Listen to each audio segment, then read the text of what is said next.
After winning our second consecutive NBA title in the last episode, our Portland Trail Blazers are looking to three-peat.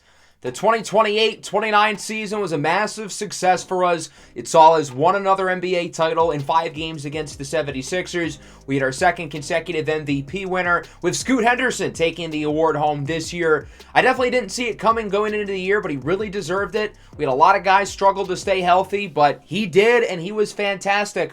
Our most consistent player this year, the best player on the best team in the NBA. We ended up having a strong playoff run, which saw us win another finals, with Darius Springer taking home his second consecutive finals MVP. So today we're going to get through a full offseason, a full regular season, and a full playoff run. We'll be at this exact same screen at the end of the episode, and hopefully it'll be with the same champion. Of course, Khalil Griffin headlines the list of impending free agents this offseason, and it's going to be a challenge given all the guys who have big contracts for our team this year. We need to be smart with how we manage our money. Obviously, Griffin's a guy we cannot afford to let go, which might mean we're going to need to make some tough decisions with the contracts we currently have. Starting with retirements, Kevin Durant retires as a Sonic. It's fitting that he started his career in Seattle. Kawhi Leonard retires with the Bulls. Damian Lillard is done, the longtime Blazer. The storyline going into episode 1 was the trade of Damian Lillard.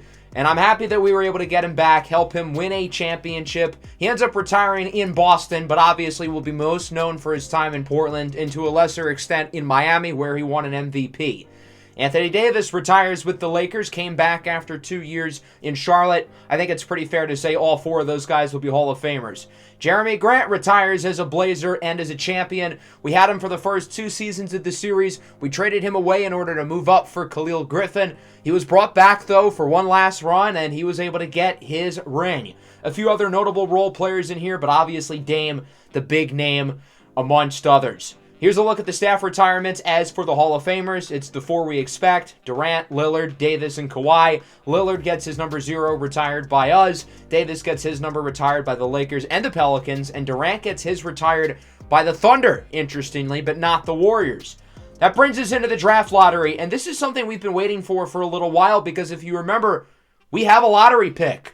Back in the Season 4 draft, when we traded up for Caleb Marsh, we got an additional first-rounder from Washington.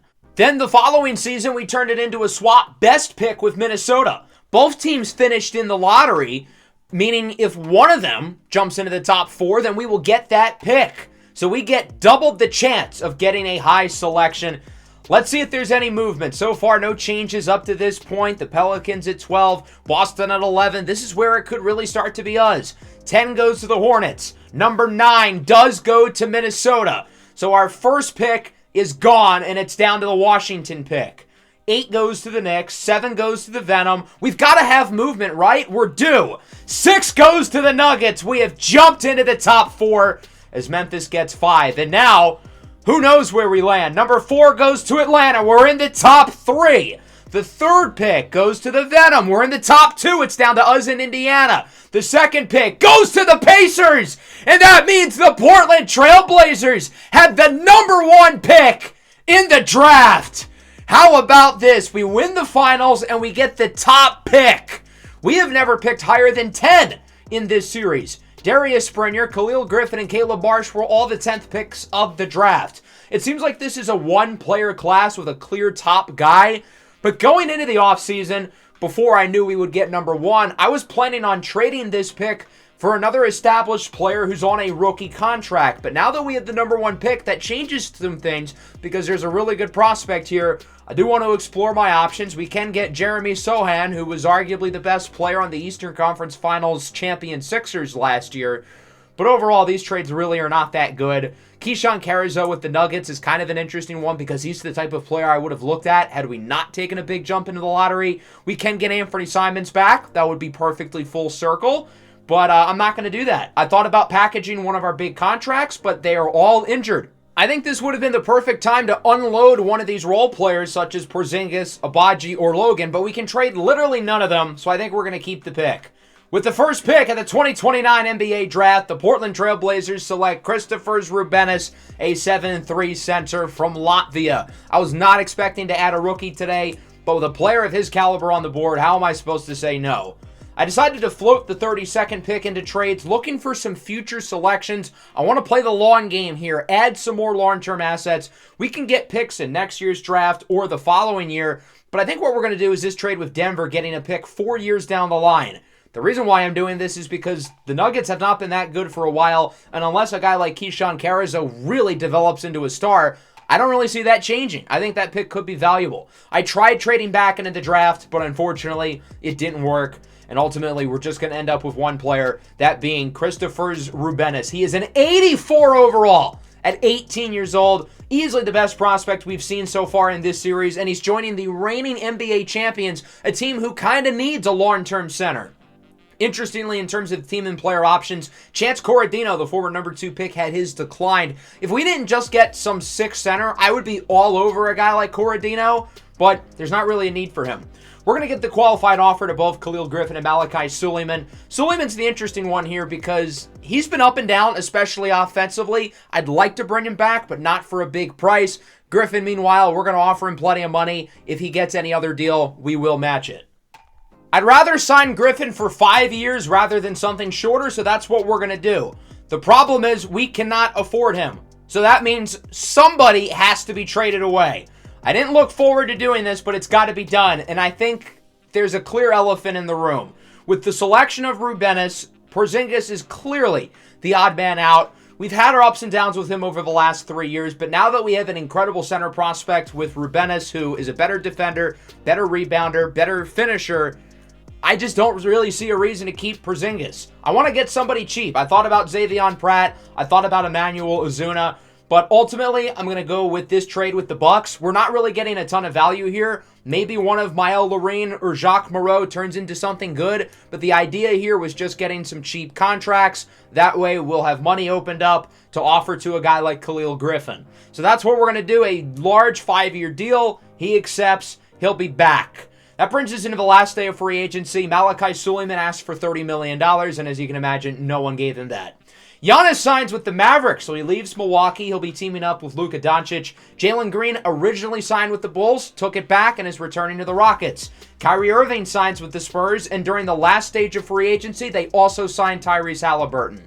So Malachi Suleiman is back on the qualifying offer. Not a ton of big boosts in player progression. Most of these guys have kind of hit their peak, it looks like. Suleiman goes up 3, though. Nothing for Marsh, which is really disappointing, but I am happy about Suleiman. Maybe he'll show that he is worth a lot of money, which he seems to think so. The Summer League team looks pretty nice. We've got Rubenis and Caleb Marsh. That looks like a Summer League super team. Problem is we only won 1 game. Unfortunately, neither of those 2 guys really played all that well for the most part. Our leading scorer was Marsh. He was solid, but Rubenis was not. He was abysmal. Shot the ball horribly from the field, and sure enough, we do lose in the first round to OKC. Former lottery pick Ja'Kai Ellington leads the way scoring-wise, and the Raptors, with former top 3 pick Kairos Skorenko, beat the Wizards in the Summer League Championship. And that will bring us to Season 7, 2029-2030. We're going to do it pretty similarly to how we did it last year. The starting lineup looks a little bit different with the rookie Rubenis at the 5. The bench is pretty much the same, with the exception of the center position. It's the same squad. We'll be without Zay Logan for the first 2 months of the year as he recovers from the torn Achilles that he suffered late last year. I do want to dive into this opening day game against the Bucks. I want to look at how our new center performs in his debut. Ironically, it's against Porzingis, who drops 34 and 11. Rubenis with 20, 10, and 6 on 20 shots. He put up some big numbers, but the efficiency was subpar. I simulated our first 11 games of the year, and we won all 11. I feel like we had an easy-ish schedule, but we're still outscoring our opponents by 20 a game. Everybody's producing so far. The rookie Rubenis has been quite solid, and we've been able to stay really healthy for the most part. Khalil Griffin just got banged up, but other than that, we really haven't dealt with many injuries. It looks like Malachi Suleiman's taken a step up. So this is what the lineup is going to look like as Khalil Griffin recovers for the next week or two. We'll make it into December. We've got OKC. That should be a tough game, but other than that, another really easy set of games. We get offered a trade with Marsh and Benedict Mathurin. I'm going to say no. Ashton Wisham and Scoot Henderson are both hurt. For Scoot, he'll be out for around a week or two. Marsh slides into the lineup. Griffin will return a little bit earlier than expected, and Jacques Moreau will get some minutes. Rubenis is now hurt, so we're going to have Terrence Apprenser start at the 5 with no Wisham. Scoot Henderson is back. And now we get a really interesting offer from the Warriors. The Pacers are really bad. That's going to be a high pick, but I'd rather hold on to Caleb Marsh. We're going to say no. Rubenis is back, and Zay Logan is also back to start December. We lost to the Las Vegas Venom in overtime, but other than that, we are still perfect on the year with a record of 18-1. Zaylin Moon at 38-13, leading the way for the Venom. We're not the only great team, though. Sacramento is really good. Once again, they are 19-2, even with Joel Embiid really falling off. Apollo Cone has become the top guy on this team, and everybody else, especially Midnight Hopkins, are really producing. This is where we're at numbers-wise. Khalil Griffin so far has been our best player this year. When healthy, he has been tremendous. He's taken that leap and looks to be the third straight Blazer to win an MVP. The rookie Rubenis' numbers have gone down a little bit, but he is still having a pretty good rookie season. And for the most part, the team is pretty healthy. Our starting lineup is back intact. Zay Logan returns for the first time since April of last year. And the schedule's finally going to get harder here in December. Utah, Oklahoma City, Sacramento on Christmas, Minnesota, Utah again, Dallas. We get offered this trade from the Rockets, Scoot Henderson for Alperen Şengün. I think I'm going to pass. I don't think that's a great deal for us. Shaedon Sharpe suffers a bruised sternum. My PTSD from Madden has returned. We get offered another deal with Scoot for a Marion Knight and Dominique Dorino from the Sixers. Once again, I have no reason to do that. We're going to say no. Right knee tendonitis for Shaedon Sharpe. He'll be out for around a month and a half to 2 months. Really unfortunate for Sharpe. His numbers are a little bit down this year. Actually, his lowest scoring average since his second season. But any chance of him making the All-Star game is now dead. He will still have 0 All-Stars on the resume. Rubenis is going to be out 2 to 4 weeks with a knee injury. Ashton Wisham will start at the 5 in his place over Apprenser, who stays on the bench. Darius Springer pulled left hamstring. The injuries are now coming back fast and furious. So what we're going to do is we're going to move Zay Logan into the starting lineup. I am very concerned about the bench spacing, but we're going to have to deal with it. Rubenis comes back, so he'll return to the lineup. And we're going to have Apprenser start at the 4 and move Logan back to the bench. I would rather have Logan shooting with the second unit. He's played tremendous this year, but he needs to have his minutes staggered with the backups. So we had some big wins. We beat Oklahoma City by about 60, and we now sit at a record of 30-4. We did take some bad losses. We got smacked by the Sixers in an NBA Finals rematch from last year. So as expected, our team performed worse in December with the harder schedule. And we're still not making ground on Sacramento. Only a 1-game difference against the Kings. We did beat them earlier in the year. The big surprise so far is Phoenix. They are the number 4 seed. Jonathan Wiggum, the most improved player from last year, has taken another leap up. This team is a very guard-driven roster with Caden Brake and Ishmael Iverson as their next 2 players. They have good guards, they have good bigs, and they have no wings whatsoever. Nonetheless, I'm curious to see if they'll continue to perform well and potentially be one of the bigger threats long-term in the Western Conference. The Mavericks and Spurs, I feel like, have both been a little disappointing, while the Thunder are in 15th place. Shai Gilgeous-Alexander is hurt, and they clearly miss him. The Sixers, back in first place. I will never get it with this team. They're not that good, but this is 2 years in a row where they've played really well. Some surprises here include Detroit is the 8th seed. The Bucks are the 15th seed. Here's a look at our stats update. Griffin still leading the way in terms of scoring. Zay Logan averaging 18 a game coming off of the Achilles injury is so impressive. He has been excellent this year, as I touched on earlier, but especially coming off that big of an injury, he deserves a ton of credit. Let's get through January as Springer is back, but now Rubenis hurts his knee. He'll be out for a week or 2. He's suffered a lot of small injuries so far this year, and we're going to have Zay Logan start at the 5. I want to reward him for his playing, as Shaedon Sharpe is back and Scoot Henderson suffers a lower right leg stress fracture. He'll be out for 4 to 6 months. Yes, you heard me correctly. Months. He'll be out for likely the rest of the regular season, possibly into the playoffs, and it'll be Caleb Marsh running the point for a while. We get offered this trade from the Suns. Jonathan Wiggum for Rubenis, as I mentioned, Wiggum is awesome, and Rubenis seems to be always injured. But with how good of an asset he is long-term, obviously I am not interested in trading him away. I think there's an argument that Rubenis might be the best asset right now in the league. We ended up having a solid month. We are now 40-7. Interestingly, we did lose to the Suns, who have continued to play quite well. Khalil Griffin had a great game. Marsh was solid. Darius Springer was not all that impressive. Patrick Baldwin had 25 on 1 of 9 shooting from 3. Okay. Let's make it through February into the trade deadline. We have still not made up any ground on Sacramento. We're within half a game with them. We have beaten the Kings now twice so far this year, so in case we need a head-to-head tiebreaker, which there's certainly a chance, then we will end up with that top seed ahead of them.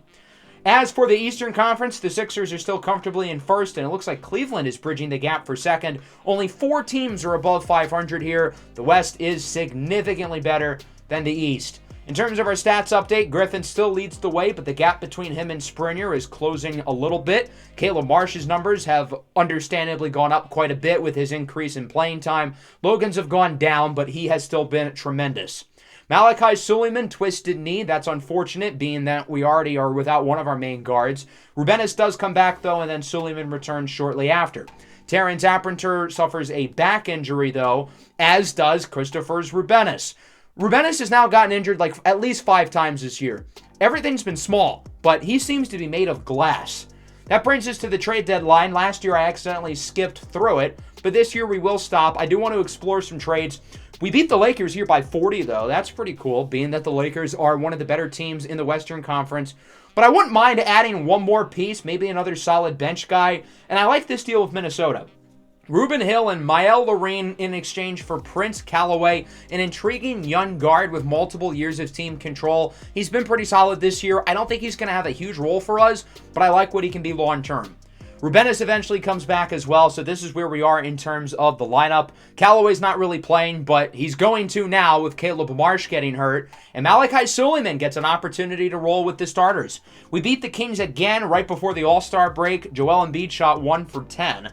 Shaedon Sharpe, meanwhile, had 44. Springer nearly had a triple-double. Suleiman shot 0 for 7 from 3. Way to prove yourself as a starter, buddy. So we are tied with the Kings for the number 1 seed at 46-9, but we have swept them this year.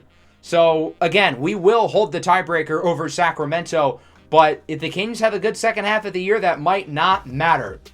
As for the stats, we've had multiple guys perform at an all-star level. Scoot's obviously not going to make it because of injury. Shaedon Sharpe won't make it because this game hates his guts. But we should get the other 2. As you can see, Sharpe isn't even in the top 10 for voting, which is just hilarious. Springer's in 5th. Griffin's in 9th. That feels absurdly low for both of them. Luckily, greater heads prevail. They both make it. Springer's 4th appearance. Griffin's 2nd. The East features Tanner Calhoun, who's now with the Charlotte Hornets. They've added a 3rd star. They're a lot better than they were last year. Caleb Marsh was supposed to be in the dunk contest, but he's hurt. He cannot participate. And then we have nobody in the Rising Stars Challenge, not even Rubenis. The entire Rising Stars Challenge is just second-year players. That's how bad this draft class is, I guess. Apollo Cohn is the frontrunner for MVP with Springer and Griffin in 2nd and 3rd. It's kind of hard to believe that neither of them are starting in the All-Star game, yet they're top 3 for MVP. Rubenis is the favorite for the Rookie of the Year. The Rockets have the top 3 for the Clutch Player of the Year. As we sim through the All-Star break, Marsh is back healthy. Team USA wins the Rising Stars Challenge. The West wins the All-Star game. Tanner Calhoun led the East in scoring, while Dante Del Toro had 38 for the West. Springer with 9, 7, and 6. Griffin knocked down a couple of threes, and the West obviously beats the East, considering the West is significantly better. So this is what the lineup is going to look like going into the second half of the year. Other than Scoot Henderson, we're pretty healthy as we look to chase the number 1 seed away from Sacramento. Let's simulate these next few weeks into March. We've got some tough games, the Spurs, the Suns, etc. As Ochai Agbaji hurts his knee. That hurts the shooting off of the bench. Again, other than Agbaji and Logan, our second unit really lacks spacing. Here at the contract extension deadline, we've got a couple impending free agents. Shaedon Sharpe and Ochai Agbaji headline the list, along with Malachi Suleiman and Ashton Wisham. Abaji's price has gone up after last year. I don't really want to give it to him now. I'd love to bring him back, but it's got to be for the right price. As for Shaedon Sharpe, he's part of the core 4. He's not going anywhere. 4 years for a little over $200 million. He'll be sticking around for the long haul with Darius Springer, Khalil Griffin, and Scoot Henderson, who are all under contract for 3+ years each. Ochai Agbaji returns, but Shaedon Sharpe has to sacrifice. So we're still losing spacing on the bench because Ochai Agbaji is going to play with the starters. We performed quite well, though, after the trade deadline. We got revenge on the Suns, despite a big game from Jonathan Wiggum. Springer with 54 on 21 of 25 shooting. A career high for Darius Springer on absurd efficiency. My lord. That's with Shaedon Sharpe shooting a January tour date. But we have dropped. Even though we only lost 2 games since the break, the Kings have only lost 1. But we should be getting Scoot Henderson back soon, a lot earlier than expected. So that's going to change our outlook here going into March as we chase this top seed. Scoot returns to the starting lineup. Caleb Marsh will now come off the bench. Doesn't really help with spacing, but Marsh gives us another shot creator and playmaker. So we're going to simulate here through the rest of March. We've got some tough games on the schedule as Khalil Griffin pulls his hamstring. We're going to have him play through it. He's in the MVP race. We're going after the number 1 seed. We need him in the lineup, and he's going to tough it out. Shaedon Sharpe returns, which means the core 4 is now fully healthy for the first time since, like, December or something. And our team is pretty much fully healthy, other than Khalil Griffin. Despite that, though, we really did not have a great month of March. We did beat the Venom by 60. They shot 33% from the field. Look at these hilarious shooting percentages. 16% from 3. While Khalil Griffin had a season-high 44 on 16 of 19 shooting. Springer, meanwhile, with a triple-double. Both guys moved down, though, but we move up in the standings. We're now half a game ahead of Sacramento with 2 weeks to go. Our second to last week of the year, we have a pretty easy schedule. The last week, though, is a lot harder. But there's no injuries. For the first time all year, even game 1 with Zay Logan hurt. We ended up winning these first 3 games. Scoot Henderson shot a tour date, 6 for 20.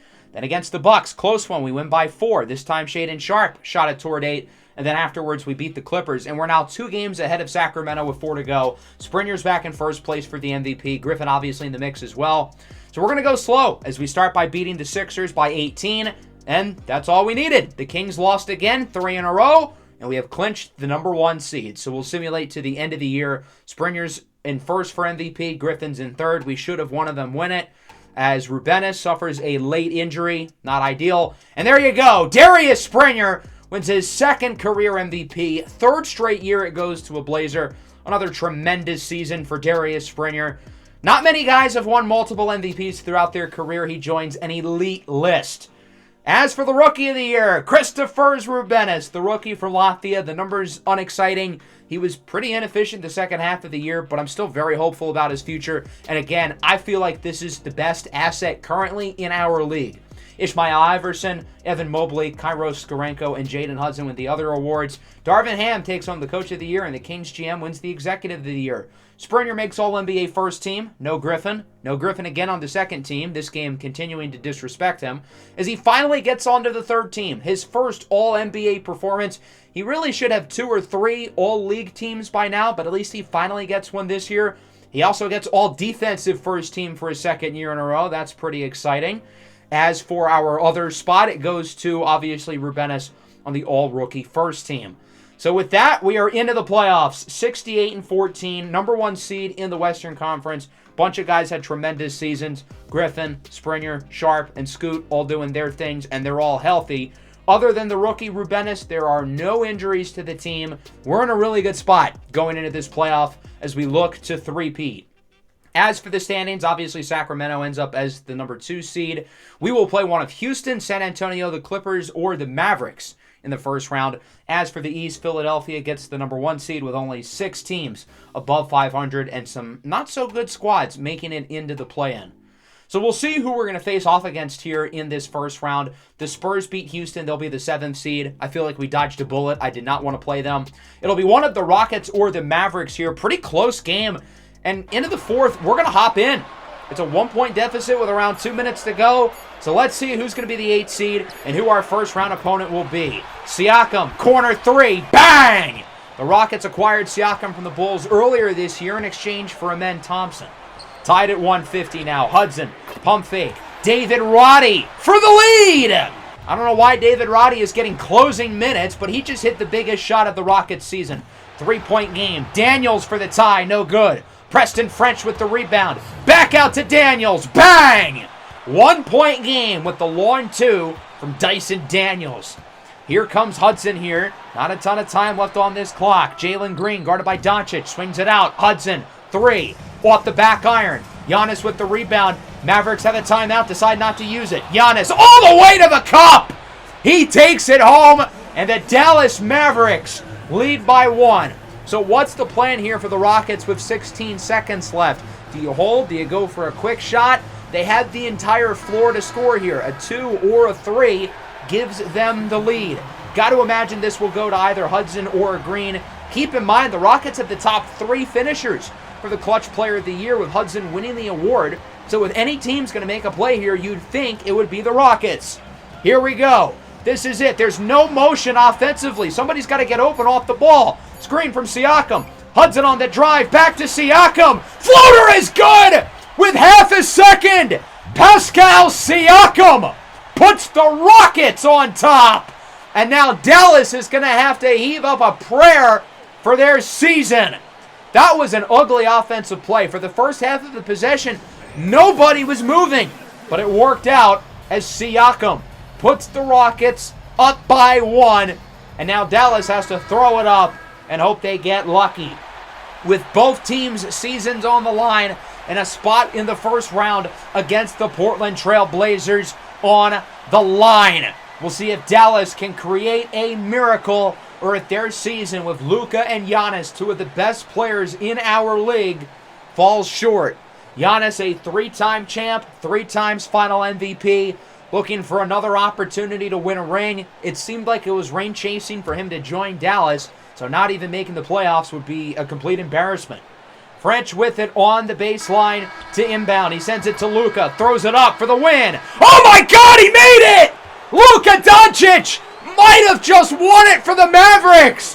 What an ending to this game. Now we've got to see if he got it off in time, but holy smokes. As you can see, it's literally picture close. Clock is at 0. Ball is still in his hands. This shot will not count. And with that, the Mavericks season a 1/10 of a second away from moving forward. But it will come to an end as this shot officially will not count. And the Rockets survive. Wow, what a final minute. That was awesome. As a neutral fan who feels confident that we'll beat either one of these teams, but for an 8 seed, I feel like both of these opponents are really tough. The Rockets in the Eastern Conference would have gotten like the 3rd seed, and Dallas has Luka and Giannis. I want to look at this play one more time. The Mavs executed it perfectly. He just got it off a half second, not even a half second, like maybe a quarter of a second too late. So it will be Houston in the first round. We've played against them in the playoffs multiple times, including last year, I believe, in the second round. The Rockets are pretty similar, minus the swap with Siakam and Amen Thompson. Ben Simmons, though, is starting at the 5. Alperen Şengün is currently hurt. He will not be available for this series. It's a big loss for the Rockets as he ruptured his Achilles. And then Jacoy Toney, one of their better bench defenders, is also hurt for the time being. As for us, Rubenis will play through injury, so excluding him, everybody is fully healthy, and we've got our regular rotation. We're going to go with a 9-man. Both Aperture and Wisham not getting minutes to start as we win game 1 of the first round. 151-137, fairly close. 37-8-8 for Scoot. Springer did not have a particularly good day, 4 for 13, but it didn't really matter because Naquan Washington went 0 for 9. Game 2, we win. Another kind of close one. We win by 14. Sharp with 39, Springer with 38. Griffin this time shot a toward 8, while Marsh went 0 for 8. Jalen Green at 43, looking to keep the Rockets afloat, but it doesn't happen. Into Game 3, we take this one as well. 14 wins in a row, this time a blowout on the road. Caleb Marsh rebounds in a big way with 31. Griffin 28. Springer triple-double. Scoot double-double. 2 more guys with 20 points. Zay Logan bruised his hip. He's going to play through it here in the elimination Game 4 as we look to get the sweep and move on to the second round. This is a really close game here with around 6 to go. Neither team seems to have the edge, and I think we're going to hop in right now. It's a 1-score game. Under 4 to go. Jalen Green misses the 3. Hudson with the rebound. Passes it out. DeJounte Murray connects on the contested triple with Scoot Henderson's hand right in his face. 6-point game. Portland's got to get going quick. It's Zay Logan with it. Pump fake over to Henderson. Back to Logan. He's got the mismatch with DeJounte Murray. Logan dealing with an injury. Still makes the play. Even though Rubenis has been the starter at center, we trust Zay Logan a little bit more. He's going to get more playoff minutes because right now he's the better player. It's a lob. Darius Springer sends it home off the assist by Scoot Henderson. 4-point Rockets lead. Rubenis is in the game right now, though. He'll inbound it over to Scoot Henderson on the drive. Pump fake. Griffin, corner three is good. Khalil Griffin makes it a 1-point game as the Rockets miss the dunk. Hudson unable to connect. Springer, pump fake. Griffin, pump fake with the lefty windmill. He had Ben Simmons flying off the fake and powers it away to put the Trailblazers on top with a couple minutes to go. The lead would be short-lived, though. Rockets back up by 1. Portland with the screen. Griffin again. Bang! 8 consecutive points for Khalil Griffin. He is heating up. And Fuego. 147-145. Hudson on the drive. He's blocked. Christopher Rubenis, the rookie with the snuff. Sharp tries to lob it for Springer, but he's unsuccessful. Springer gets it back. Sharp. Deep three, off the mark. That could have been the clincher, I feel like. We would have had all the momentum at that point. But on the other end, Jalen Green hits the midi. We are tied at 147. Scoot Henderson with it. He's got 21 and 16. He's trapped. Springer, pump fake. Griffin, corner three. Bang! Another triple for Khalil Griffin. It's a 3-point game with under a minute to go. The Blazers can just taste it. Shaedon Sharpe misses the triple. Would have put them up by 6. Houston's got to score here. Cut the lead to 1 or tie it. Murray. Bang! A heavily contested triple for DeJounte Murray. He was smothered. We're knotted up at 150. Scoot Henderson for the lead. No good. Nice rebound by Simmons as he's able to get Rubenis out of the way. And the Rockets can now go for the win. Jalen Green guarded by Sharpe with 8 seconds to go. Can the Rockets win this game and push it to 5? Green. He's likely going to have to throw it up. Gets a good look, but it's off the mark. And we're headed to overtime. That was a good look for Jalen Green. And again, I don't like the lack of off-ball movement, but he still had an open shot.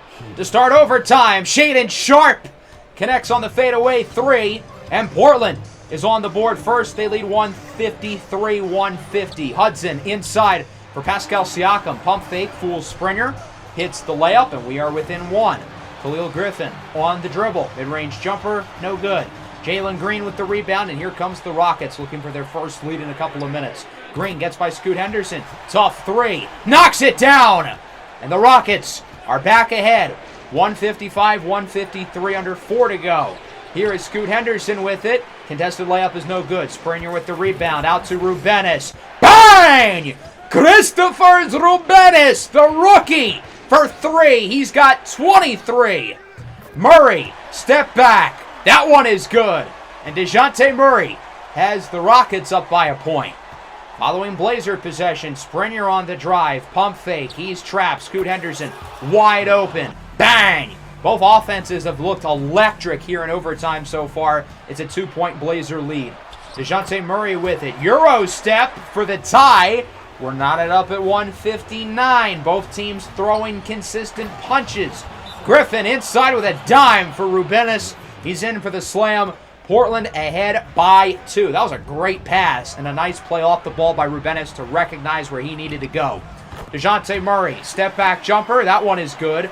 Murray has been the engine of the offense over the last couple of minutes rather than Green and Hudson. That's kind of a surprise. Ben Simmons with it. He's trapped over to Murray for 3. And it's good! DeJounte Murray puts the Rockets up by a triple. Following Houston possession, Simmons with the crossover. Out to Hudson with it. Hudson inside. And Siakam throws it down. The Rockets are up by 5. Here's Darius Springer with it now. Springer out to Scoot Henderson. Portland's got to get something going here with under a minute to go. Scoot, jumper, bang. 26 and 16. Springer an assist shy of the triple-double. Griffin pokes it away from Hudson, but Jaden Hudson will get it back. A lucky break for the Rockets. Hudson with it. Heaves up a 3. No good. Springer with the rebound. Here comes Portland. Griffin, crossover. Wide open lane as he sends down the windmill. He's got 31, and the lead is within 1. 166-165 with 30 to go. Portland will not foul, at least not yet. Hudson inside. Huge layup. Big play for Jaden Hudson. Portland's got to score here. I feel like a 2 is fine, but you just got to get something. Scoot Henderson with it. He's intercepted! It was supposed to be a pick and roll for Zay Logan, but DeJounte Murray picks it off. He makes both free throws. It's a 5-point game, and now you got to start throwing some junk up.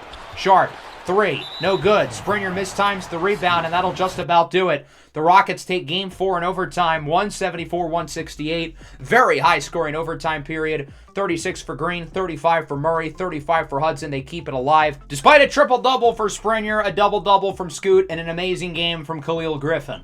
Very competitive Western Conference here for the most part. None of the 4 series are over yet. Lakers and Suns tied at 2, as we'll simcast Game 5 back at home. Hopefully we can take this one. Really close first half, and it looks like we would pull away here late. Very defensive game. We did not shoot the ball well.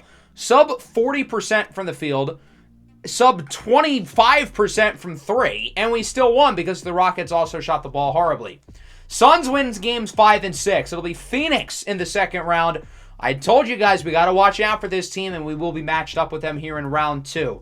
Their guards have been excellent so far in the playoffs. And as you can see, look at all the pandemonium through the rest of the playoffs. Number 1 seed Sixers get swept. The Mickey Mouse Sixers are gone. 3 seed Utah loses. 2 seed Sacramento loses. The only higher seeds to win was us and Charlotte.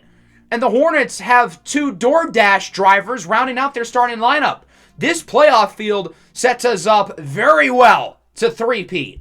I don't think this matchup with Phoenix will be easy, but again, given their lack of talent on the wing, I'm curious to see if that finally gets exposed as we win Game 1 by 14, Sharp with 30, Scoop with 20 shots, but he did have a double-double. As for Phoenix, Reggie Coffey, 2 for 17 from the field, 0 for 8 from 3. That is not good. Game 2, we win. In overtime, 169-159. Big game from Griffin and Springer. Shaedon Sharp played really well, too. As for the Suns, 32-20 for Break, 21-18 for Wiggum. Both of those cracked the top 5 for all-time leaders in assists in a playoff game for the Suns. We win Game 3 despite the guards performing really well again for Phoenix. Overall, a team effort for us, even though Rubenis and Scoot did not shoot the ball well. That brings us into Game 4. We're looking for another sweep, looking to continue the win streak, but it looks like the Suns are going to snap it. 18 wins in a row. Finally drop one here to Phoenix. 45-16 for Wiggum to keep his team season alive. 35 for Scoot. Nobody else was all that good, and we shot the 3-ball abysmally, and that brings us into Game 5 now. So we'll see what happens here. Again, the Suns playing really well on our floor, and they demolish us. 181-158. Griffin played really well. Springer was hooping. Scoot Henderson has shot the ball really poorly in this series, I feel like. Caden Brake with a big game. Iverson at 28-17. And Shaedon Sharp twisted his knee. He'll be out for a week or 2. Momentum is really trending south. We've lost 2 in a row. We're now going to be without one of our key starters. We've got to win this Game 6. We cannot let this go 7, and we are blowing them out. Thank the Lord. We win 158-137 despite a big game from Wiggum and a couple other double-doubles. Caleb Marsh stole the show. Scoot Henderson at 21-19. Rubenis was an assist shy of the triple-double. This series is going into a Game 7 with the Spurs and the Warriors. I feel like the Spurs are the scarier team, but it looks like the Warriors are going to pull away here in the 4th by 17. The former Spur, Marco Romano, leads the way in scoring. Big game from Wembanyama, but when Amadou Mwangi goes 17 of 22 and Xavier Pratt goes 4 for 13, you're going to lose some games. So we're playing against Golden State while Charlotte plays against Miami. The Warriors are a really young team. I give them credit in the post-Steph Curry era. They have rebuilt quickly, now making it to the Western Conference Finals, but we win the first game with Malachi Suleiman leading the way in scoring. Double-doubles for Griffin, Scoot, and Springer. Romano, meanwhile, nearly gets a quad dub with 15 points, 10 assists, 10 missed shots, and 9 turnovers. Game 2, it looks like we will get the job done once again. Khalil Griffin with 39 points despite suffering a head injury. Romano, unethical hoops, 21 3-throw attempts. So we lead 2-0. Charlotte leads 2-0 in the East. I accidentally simcasted Game 3, but I guess we're going to roll with it. And we win 136-120. Dejan Hill leads the Warriors with 25. Abaji leads us with 26. Shot the 3-ball quite well. And now we're looking for the sweep on their floor in Game 4. Really close game here. We're going to hop in with around 5 to go. It's a tie game. Here is Khalil Griffin with it. Drives right side. Wide open lane, and the layup is good for the lead. 148-146. Romano with it. Gets it over to Mark Williams. He's guarded by Zay Logan, who, again, is going to be getting a lot of the late-game minutes at center. Logan does all he can, but Mark Williams is there to make the play. Scoot Henderson misses the layup for the lead. Here comes the Warriors now with around 4 to go. Dejan Hill The shorter guard here at just 6 foot. Pulls up. Mid-ranger is good. Golden State now takes the lead. They're up by 2. We'll see if Portland can respond. Scoot Henderson out to Springer. Right wing 3 off the screen for the lead. Darius Springer connects on the triple, and the Blazers are up by 1. Khalil Griffin. Foul on the shot. Number 1 rule of defense, don't foul the jump shooter. Somebody tell Mark Williams as he makes all 3. It's a 4-point lead now. Springer with it. On the drive. Sends it home in style. 6-point lead now for Portland with 3 to go. The Warriors season on the line. Here's Giovanni Merritt with it. Guarded by Griffin. On the drive, he's blocked by Rubenis, who ends up with the rebound. And here comes Portland now. Griffin lobs it up for Darius Springer. The Showtime Blazers making some highlights here in Game 4 in Golden State, as it's an 8-point lead at the Chase Center. Hill with it for the Warriors. Looks to drive right. Floater is good. A nice play there by Dejan Hill. Lead down to 6. Springer guarded by the veteran Julius Randle out to Abaji. He gets it to Khalil Griffin on the drive. Mama! There goes that man! Khalil Griffin with the poster over Mark Williams, and it's an 8-point game. 2 minutes left now. Really not looking good for Golden State. Abaji inside, misses the layup. Warriors looking to move quickly, but Merritt loses it. Springer with the steal. He sends it inside for Abaji, who does not connect on the lob. And now the Warriors get another opportunity. Mars Ingram Jr., the leading scorer for this team. Over to Dejan Hill. Hill guarded by Scoot Henderson on isolation. Hill with a nice move. Throws it up, and it's no good. Rubenis with the rebound. Here comes Portland in transition. Abaji, step back, 3-ball. That one is off. Griffin with the rebound. His shot is no good. Some ugly offense here over the last minute or so. Hill back with it for the Warriors. Jumper, no good. Rubenis with another rebound, his 10th. He nearly loses it. He throws off of Scoot's head, but it gets to Griffin.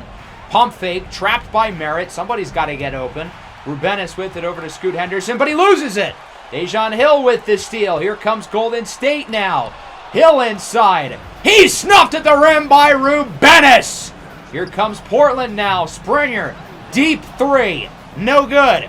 Griffin with the rebound. Back to Rubenis. Off of the fake. Had an easy shot, but instead passes it out to Springer.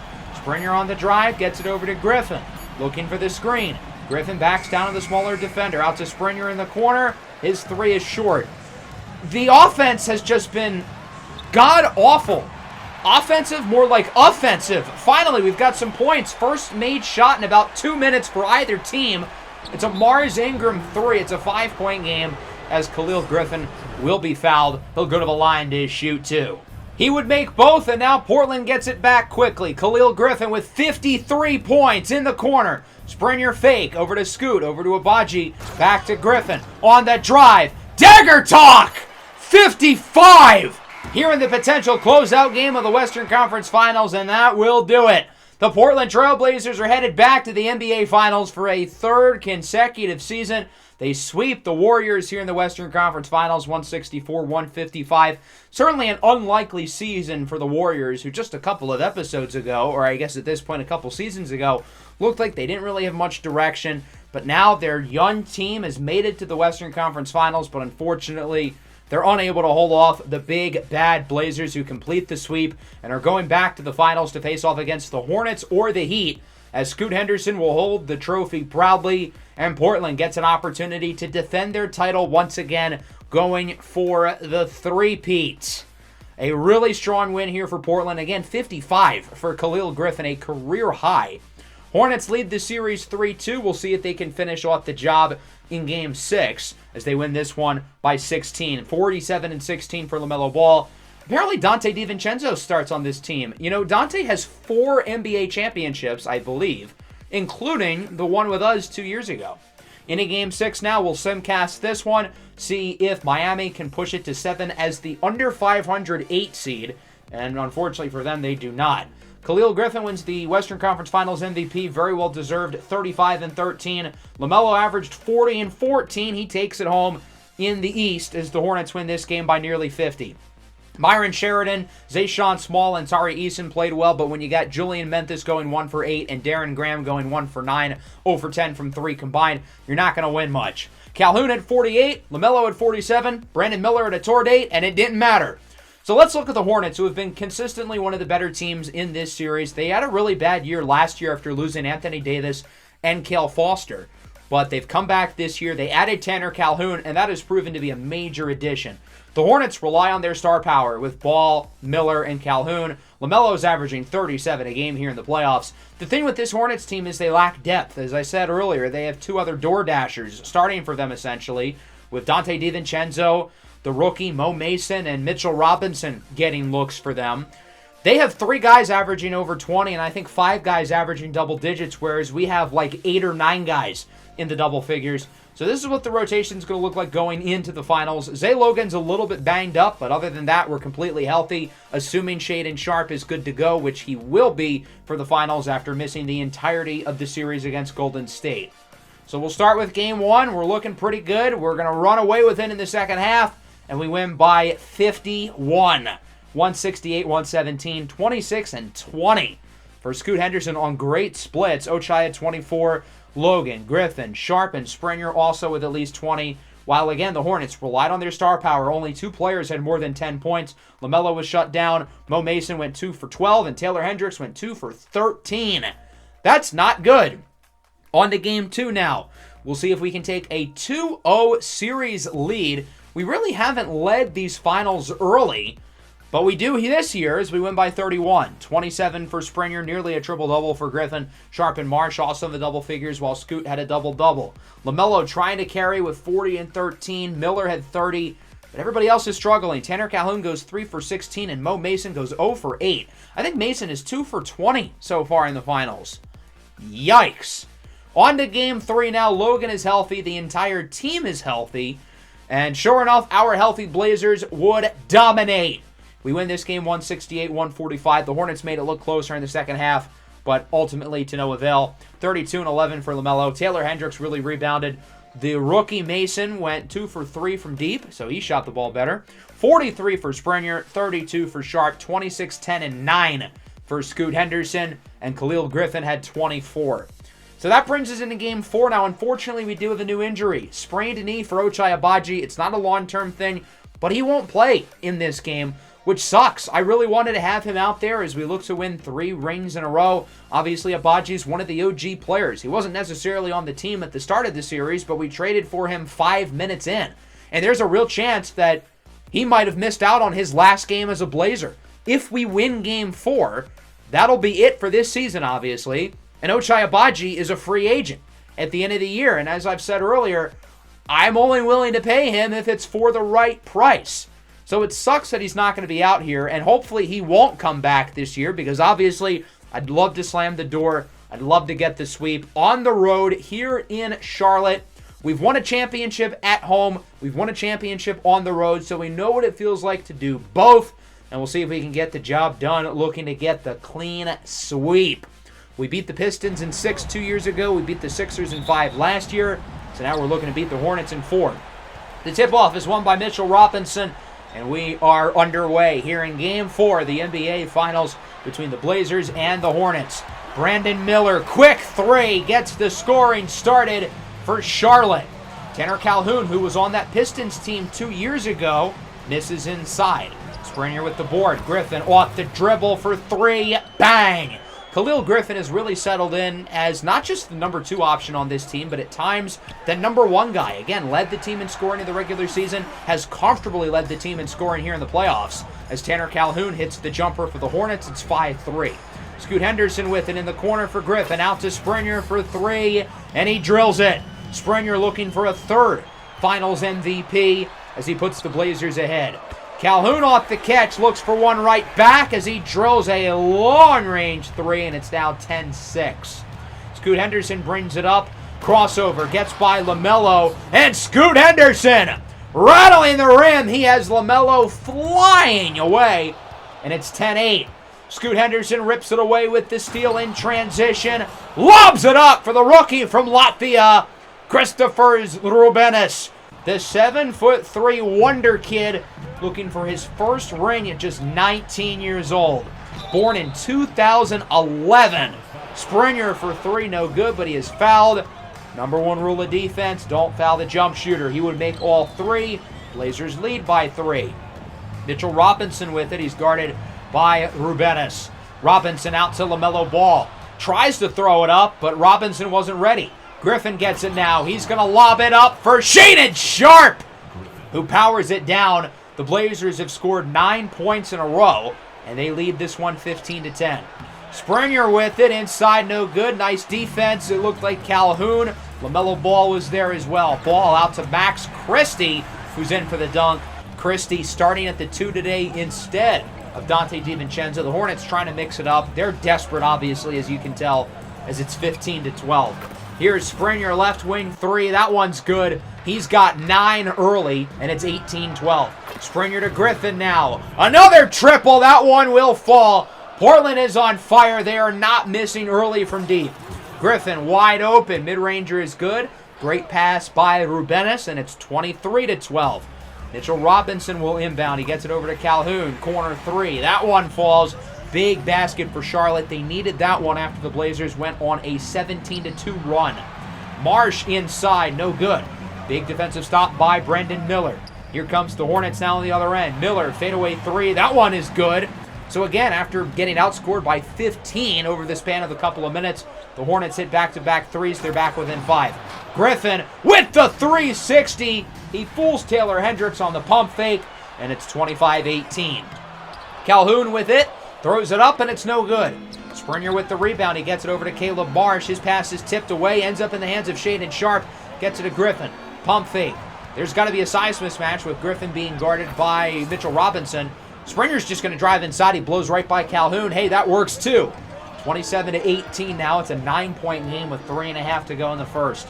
Brandon Miller with it, guarded by Shaedon Sharpe. Miller in isolation, hoping to get some room, and he does. Step back is good, and somebody's hurt. Mitchell Robinson collapsed to the floor. He might have just died.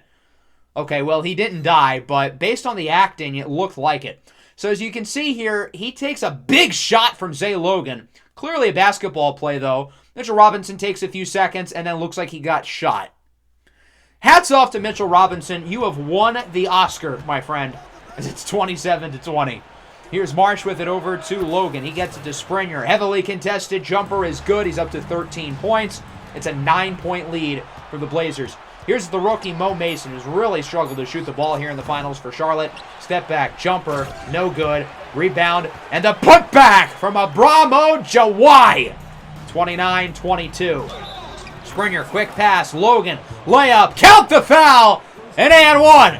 For Zay Logan. He's fouled by Jawai. Logan has not been healthy at the end of an NBA Finals yet. Against Detroit, he had the hip injury. Last year against the Sixers, he didn't play at all. Obviously, he missed the entire playoffs with the Achilles injury. As Scoot Henderson hits the jumper, 10-point lead. Under a minute, now under 30 seconds to go in the first. Brendan Miller with it, looks to drive right side. His layup is good despite tight defense by his draft class rival, Scoot Henderson. 34-26, Khalil Griffin for 3. That one's good. He's got 13. Springer's also got 13. The two of them with 26 points, the same amount that the entire Hornets team does.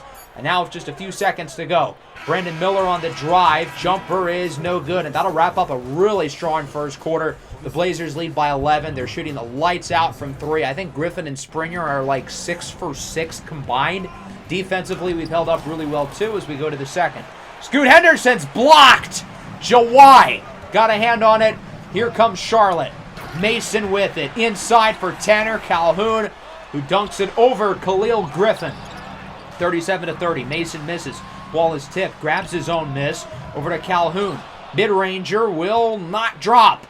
Terrence Apprenser with the rebound, and here comes the Blazers. Quick 3. Griffin gets it off, and it's good. Another triple for Khalil Griffin. 4 for 4 from deep. He's got 16. Mo Mason with it for Charlotte. Floater is good over the extended arm of Apprenser as the Hornets look to just keep themselves afloat here, down by 8. Griffin has it stripped away by Mason. It ends up with Calhoun. Back to Mason. He's got Calhoun open on the wing. No-look pass. Calhoun drills the 3, and Charlotte brings it within 5 despite not having Ball or Miller on the floor over the last couple of minutes. Suleiman over to Springer. Fools Calhoun with the fake. Mid-range jumper. Smooth like butter. 44-37 now. Here is Calhoun with it. Another three. Off the mark, but Jawai is there with the putback slam, showing off some power. As it's a 5-point game. Shaden Sharp on the drive. Layup is good. He's only got 4. Quiet start for him and Scoot Henderson, as the Blazers have relied on their forwards so far. Jawai guarded by Marsh. That looks like a mismatch. I'm surprised he didn't post up. Instead, he goes for the turnaround jumper. But hey, 2 points is 2 points. 4-point game now. Hornets doing a good job of coming back here. Miller for 3. That one falls, and the lead is within 1. 47-46 now. Scoot Henderson's only got 4 and 3 so far, as he has it on the drive. Logan wide open. Big basket for Zay Logan. It's a long 2. The Blazers needed that one. They needed to get a shot, get some momentum together as the lead is back at 1. Logan's pass is tipped. It's stolen by LaMelo Ball on the other end with the slam. And the Hornets are ahead for the first time since early in the first quarter. Now 49-50. Blazers looking for their lead back. Scoot Henderson off the screen for 3. It's good. Portland right back on top, and now it's tied at 52. Scoot Henderson with it. Gets it to Springer off the screen. Pump fake. Miller goes soaring into the air. Long 2 for Springer is good. He's up to 17 points today. 54-52 now. LaMelo Ball gets that one, but it's off the mark. Good defense by the rookie Rubenis. Springer, Sharp off the catch. Bang! Another 3 for Portland. This time it's Shaden Sharp. 57-52. Taylor Hendricks with it for the Hornets. He gets it over to LaMelo Ball. He finds Max Christie. He connects on the 3, and the lead is back down to 2. 57-55. Here is Scoot Henderson with it. Screen from Rubenis. Springer, left wing 3. He drains it. 20-10 in the first half for Darius Springer. Springer back with it.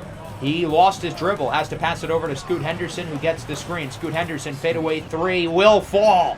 It's an 8-point lead now. Make it 7. Here's Griffin on the drive. He fools Jawai over to Scoot Henderson now. And he sinks the 3. 10-point lead with a few seconds to go. Now an 8-point lead. Christie with it for the Hornets.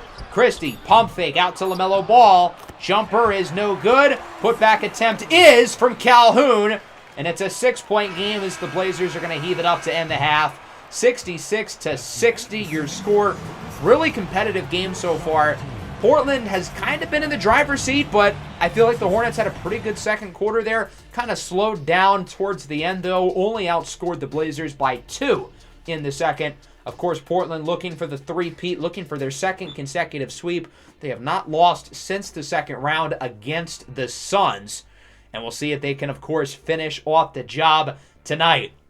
20-11 for Springer. Griffin's numbers are pretty close as well. The two of them have been unreal so far, while Brandon Miller leads with 21. Him and Calhoun have been pretty solid. LaMelo, meanwhile, has been mostly a non-factor. He's been hobbling around. I think he's banged up, and it's showing. He has really not made much of an impact on this game. Springer backs down on Calhoun. That's lunchtime! He's in for the layup, 8-point game. 68-60. Here's Brandon Miller with it. He will throw it up, and it's good with the foul. And 1, and he is fouled by Darius Springer. 68-63. Miller inside Calhoun. Layup is no good. Nice defense by Springer, but he gets it back. Christie. 3-ball will fall. It's a 2-point lead. Good start to the third for Charlotte. They're now looking for the tie. Calhoun. Jumper no good. Nice stop by Springer and Logan. Here comes Portland on the other end. Springer. Step back. Long 2 is good. Springer's shot creating ability continues to be so impressive for somebody of his size, as it is a 4-point game. Springer on the drive, throws up a layup. That one falls, despite LaMelo Ball smothering him. 72-66 now. Brandon Miller has it for the Hornets. Miller looking for some room, heaves up a 3! It is good. The lead cut in half. 72-69 now. Scoot Henderson with it, over to Griffin. Tries to get the screen. Good defense by Charlotte. Griffin now gets some room, throws it up, and it's good! What a shot from Khalil Griffin. Here's Taylor Hendricks inside. No good. Nice defense by Ashton Wisham. Him and Apprence are finally getting some run here in Game 4 of the finals. They really haven't played much here in these playoffs, and Wisham looking to get some plays in as he throws down the slam. Wisham's younger brother, Octavius Wisham, is a bench warmer here for the Hornets.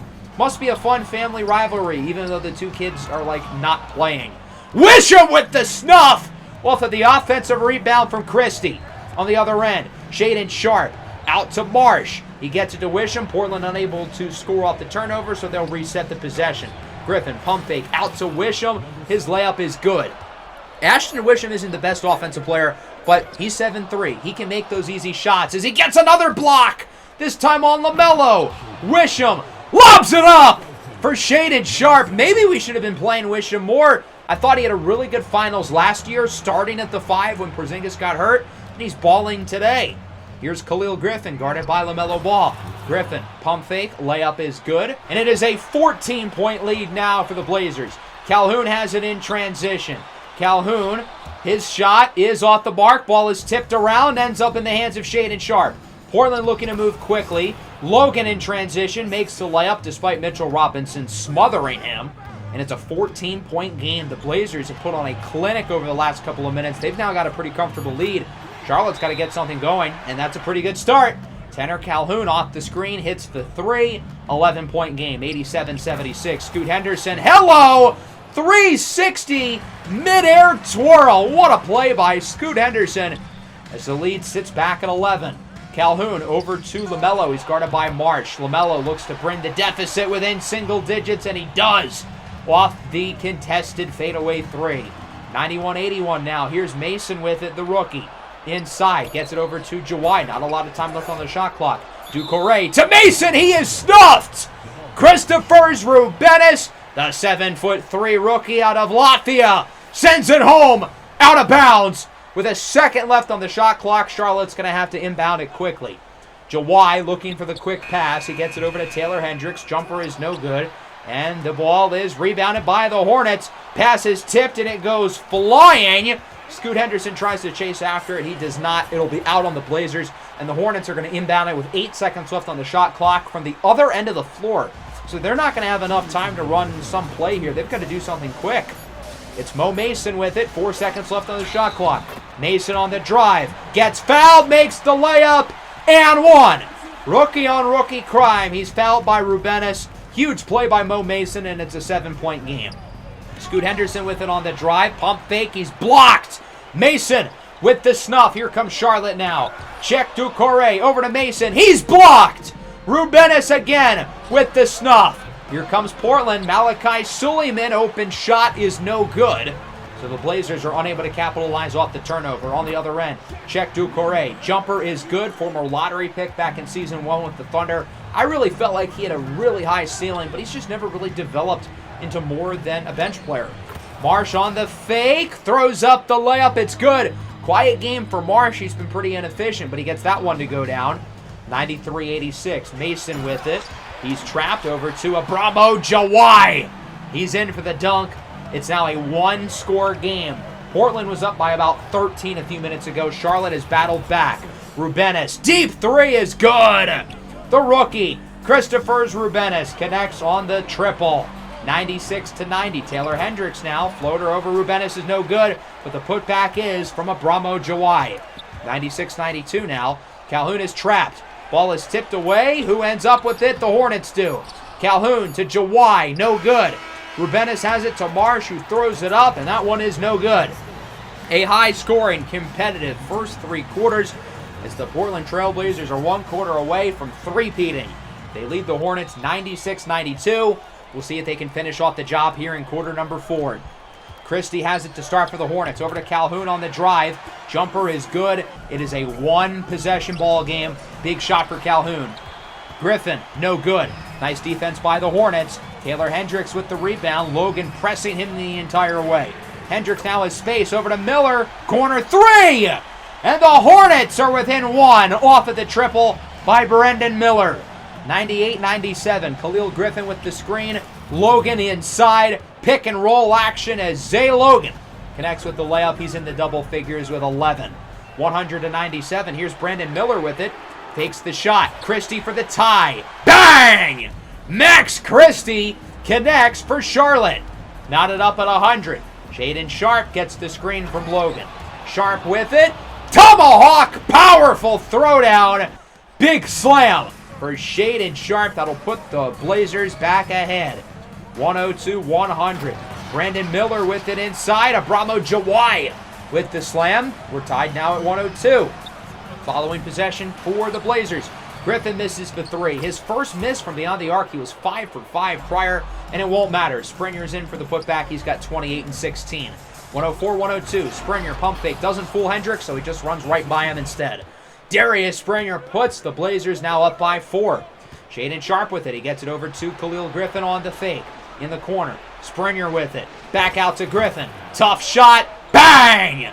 26 now for Khalil Griffin. 5-point game, under 6 to go. Shaedon Sharpe darts by Christie, and he is in for the throwdown. An impressive slam by Shaedon Sharpe. 111-106. Sharpe back with it again. Pump fake, hoping somebody gets open. Floats it over to Griffin, and he sends it with a sweet kiss off the glass. 7-point game now. Here is Springer with it. Contested jumper, no good. Griffin soars in for the offensive rebound, and he's blocked. Abramo Jawai with the stuff. Here comes Charlotte in transition. Big possession for the Hornets with 4.5 to go. Miller hands it off for Mason. Mo Mason, the rookie, looking for space, finds the screen. Mason inside for Abramo Jawai. He makes the layup as Rubenis goes for the block a little too early. 5-point game now. Rubenis looking to set the screen for Scoot Henderson. Henderson on the drive. Lobs it up for the 7'3" rookie out of Latvia. Christopher's Rubenis. 115-108 with 4 to go. Mason has it for the Hornets. Christie wide open in the corner. Connects on another 3. Charlotte continuing to hang around. 6-point lead now. Sharpe's going to be wide open on the perimeter, but he passes it over to Zay Logan after the quick defensive play from Max Christie. 119-111. LaMelo Ball back in the game. He sends it over to Tanner Calhoun. Layup is good. 6-point lead with 3 to go. Scoot's got it. Looking to get somebody open off the screen. It's Griffin. Pump fake. Miller not phased. Griffin on the drive has Sharpe open left corner 3. Bang! Sharpe connects on the triple. It's a 9-point lead with around 2 to go. Christie has it. He is fouled by Logan. And the Hornets will inbound it here. They've got to score on this possession. They've got to get something going quick, or else their season is going to be over. Taylor Hendricks will inbound it, getting some minutes with the starters, even though he's not a starter. They've got Calhoun at the 5, which honestly might be their best bet. Calhoun is more of the wing, but I feel like he can play down low. We saw it in the finals a couple years ago when he was Detroit, as Brandon Miller misses the shot. Good defense by Griffin. On the other end, Griffin wide open. Bang! 33 for Khalil Griffin. The Blazers are up by a dozen. They're on a huge run over the last couple of minutes. They can just taste the win. Miller's trap. Ball is tipped. He gets it back, though. Miller with it. He's doubled. Still goes for the layup. It is good. Now a 10-point lead for Portland. Hornets are not pressing quite yet. I imagine the Blazers are going to look to chew some clock unless they get a really good look. Shaedon Sharpe guarded by Christie. Sharpe looking to blow right by him. Layup is no good. Nice stop by Max Christie. Here comes the Hornets. They've got to score, and they've got to score fast. Time is of the essence with under a minute and a half to go. Brandon Miller with it on the right wing, guarded by Khalil Griffin. Miller, tight defense here from Griffin, not letting him get any space, and he ends up with the steal. What a play by Griffin. He gets it to Logan, who lobs it up for Scoot Henderson. The Showtime Baby Blazers add to their lead with 1:20 left to go, and they are getting closer and closer to NBA immortality. They're up by a dozen. Brandon Miller has it for the Hornets. Quick 3 off the mark. Logan with the rebound. He gets it over to Darius Springer. Springer now with it on the drive. He'll join the party. Got room for one more in there as he sends it down with a stylish slam. And it's now a 14-point lead for Portland with 1 minute left to go. This game looks like it is all but over. Here is Brandon Miller inside. Hendricks layup, no good. Springer with the board. That is his 19th. Over to Griffin. Wide open. Deep 3. Drains another. 36, 10, and 7 for Griffin. 32, 19, and 8 for Springer. It is a 17-point lead, the biggest of the night for the Blazers with under 40 seconds to go. LaMelo's taking his time. I think he has sort of realized where the Hornets are at now as he does hit the jumper. 132-117. Blazers will inbound it. This could be their final possession of the season. Shaedon Sharpe with the crossover. Sharpe on the drive. He wants to get some style points, but he's unable to. He passes it out to Khalil Griffin. Griffin now on the drive, back to Sharpe. 8 seconds left on the shot clock. Now gets the screen from Zay Logan. He's going to have to shoot it quick. 4, 3, 2. Griffin. Mama! There goes that man! Dunks it over Taylor Hendricks. Dagger talk. That'll do it. It's a 17-point game. LaMelo Ball's going to dribble out the clock. I don't even think he's going to shoot the ball. With the seconds winding down for the third year in a row, the Portland Trail Blazers have done it. They have won the NBA Finals, three-peating, and have officially become an NBA dynasty. They sweep the Charlotte Hornets, winning the closeout game 132-117, and Portland now etches their team with some of the all-time greatest teams ever. The mid-2010s Warriors, the early 2000s Lakers, the Jordan Bulls, the Bird Celtics, the Showtime Lakers, and the Baby Blazers. 3 championships in a row. What a ride it has been for this team, who has not lost since the second round. No reaction on the scorers table for Christopher Rubenis, the 19-year-old winning his first NBA title as a rookie. And for a guy with the ceiling that he has, getting this ring out of the way early is going to leave him a lot of pressure later in his career once he eventually becomes the guy, which could be sooner than later, whether it's here or somewhere else. Darius Springer's going to hold the trophy. He's bringing everybody in. Who's going to win the Finals MVP? Springer's won it 2 years in a row. You can make a case for a few guys, but ultimately, I think Darius Springer deserves this one once again. It'll be 3 Finals MVPs in a row for Darius Springer, etching his name in history. What an impressive 3-year run for Springer. 3 championships, 3 Finals MVPs, 2 regular season MVPs. And to think he's only finished 6 seasons. He's only 25 years old. There's still plenty of time for him to add some more accolades to the career and trophies to the trophy case. Springer finished this finals off, averaging some really impressive numbers. 31 points, 13.5 rebounds, and over 7 assists with 4 stocks per game, over 50% from 3. I think you can make the case for Khalil Griffin, who had another tremendous playoff run. But Springer's numbers were a little bit better across the board.